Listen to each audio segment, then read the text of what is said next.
അനന്തമായി നീണ്ടുകിടക്കുന്ന കടൽത്തീരം, ബംഗാൾ ഉൾക്കടലിൽ നിന്ന് അടിച്ചുകയറുന്ന തിരമാലകൾ. ഇത് ചെന്നൈ മെറീന, ലോകത്തിലെ ഏറ്റവും നീളമേറിയ രണ്ടാമത്തെ സമുദ്രതീരം. എന്നാൽ തമിഴ് ജനതയ്ക്ക് മെറീന വെറുമൊരു വിനോദസഞ്ചാര കേന്ദ്രമല്ല, അത് ദ്രാവിഡ രാഷ്ട്രീയത്തിന്റെ വിപ്ലവചരിത്രമുറങ്ങുന്ന മണ്ണാണ്.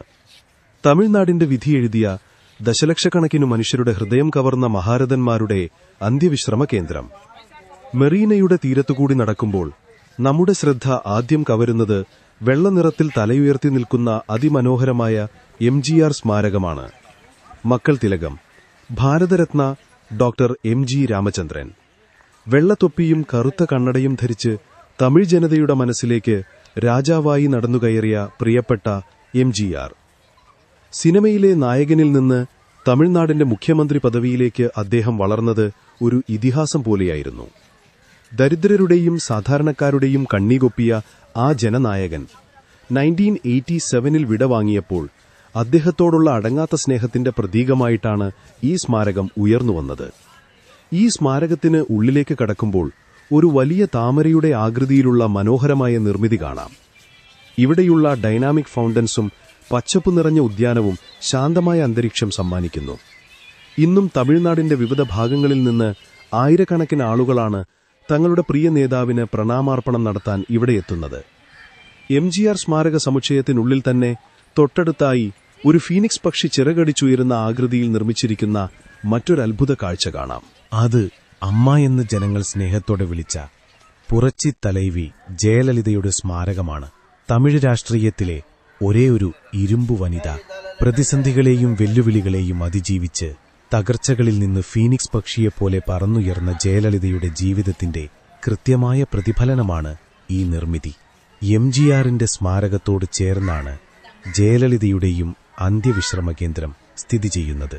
ഗുരുവും ശിഷ്യയും സിനിമയിലും രാഷ്ട്രീയത്തിലും തമിഴകത്തെ വഴിനടത്തിയ രണ്ടു മഹാപ്രതിഭകൾ ഇന്ന് കടലിന്റെ ഇരമ്പം കേട്ട് ഇവിടെ ഒന്നിച്ചുറങ്ങുന്നു. രാത്രികാലങ്ങളിൽ വർണ്ണാഭമായ വെളിച്ചത്തിൽ ഈ സ്മാരകം തിളങ്ങി നിൽക്കുന്നത് MGR സ്മാരകത്തിന് തൊട്ടടുത്തായി തമിഴ് ഭാഷയുടെയും രാഷ്ട്രീയത്തിന്റെയും മറ്റൊരു ധീരനായകനുറങ്ങുന്നു, കലൈഞ്ചർ മുത്തുവേൽ കരുണാനിധി. 6 പതിറ്റാണ്ടുകാലം തമിഴ് രാഷ്ട്രീയത്തെയും തമിഴ് സിനിമയെയും തന്റെ മൂർച്ചയുള്ള പേന കൊണ്ടും വാക്കുകൾ കൊണ്ടും ഭരിച്ച കലൈഞ്ചരുടെ സ്മാരകം കലയുടെയും സാഹിത്യത്തിന്റെയും വലിയൊരു കാഴ്ചവിരുന്നാണ്. ഇവിടെ പുതുതായി നിർമ്മിച്ചിട്ടുള്ള കലൈഞ്ചർ മ്യൂസിയം ഒരു പുതിയ അനുഭവമാണ് നമുക്ക് നൽകുന്നത്. കരുണാനിധിയുടെ ജീവിതയാത്ര മുഴുവൻ ഡിജിറ്റൽ സാങ്കേതികവിദ്യയുടെ സഹായത്തോടെ ഇവിടെ പുനഃസൃഷ്ടിച്ചിരിക്കുന്നു. മ്യൂസിയത്തിനുള്ളിലേക്കു കടക്കുമ്പോൾ അദ്ദേഹത്തിന്റെ അപൂർവ ചിത്രങ്ങൾ, എഴുതിയ പുസ്തകങ്ങൾ, രാഷ്ട്രീയ പോരാട്ടങ്ങളുടെ നാഴികക്കല്ലുകൾ എന്നിവ കാണാം.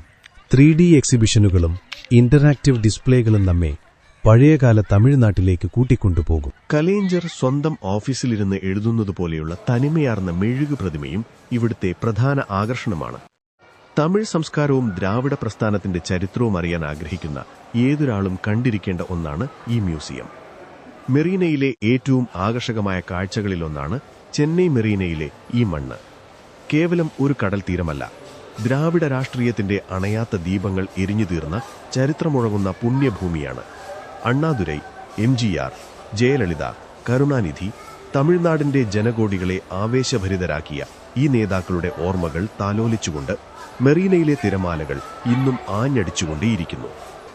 ചെന്നൈ നഗരത്തിലെത്തുന്ന ഏതൊരു സഞ്ചാരിയും തീർച്ചയായും അനുഭവിച്ചറിയേണ്ട ഒന്നാണ് മെറീനയും ഇവിടത്തെ സ്മാരകങ്ങളും നൽകുന്ന ഈ ചരിത്ര അനുഭവം. ചരിത്ര സ്മാരകങ്ങളുടെ ഗാംഭീര്യം കണ്ടു പുറത്തേക്ക് ഇറങ്ങുമ്പോൾ നമ്മളെ സ്വാഗതം ചെയ്യുന്നത് അവസാനമില്ലാതെ നീണ്ടുകിടക്കുന്ന മെറീനയുടെ വിസ്തൃതമായ മണൽപ്പ പരപ്പാണ്. ഏകദേശം 13 കിലോമീറ്ററോളം നീളമുള്ള ഈ തീരം ലോകത്തിലെ തന്നെ രണ്ടാമത്തെ ഏറ്റവും വലിയ സ്വാഭാവിക നഗര കടൽത്തീരമാണ്. മെറീനയിൽ എത്തിയാൽ കാണാൻ കാഴ്ചകൾ മാത്രമായിരിക്കില്ല, അനുഭവിക്കാൻ ഒരുപാട് വിനോദങ്ങളും ഉണ്ടാകും. തീരത്തുകൂടിയുള്ള കുതിരസവാരി, കുട്ടികളുടെ പ്രിയപ്പെട്ട വർണ്ണാഭമായ കാറ്റാടികളും ബലൂണുകളും ചെറിയ റാട്ടണയും, അങ്ങനെ ഒരു ഉത്സവ പ്രതീതിയാണ് ഇവിടെ എപ്പോഴും.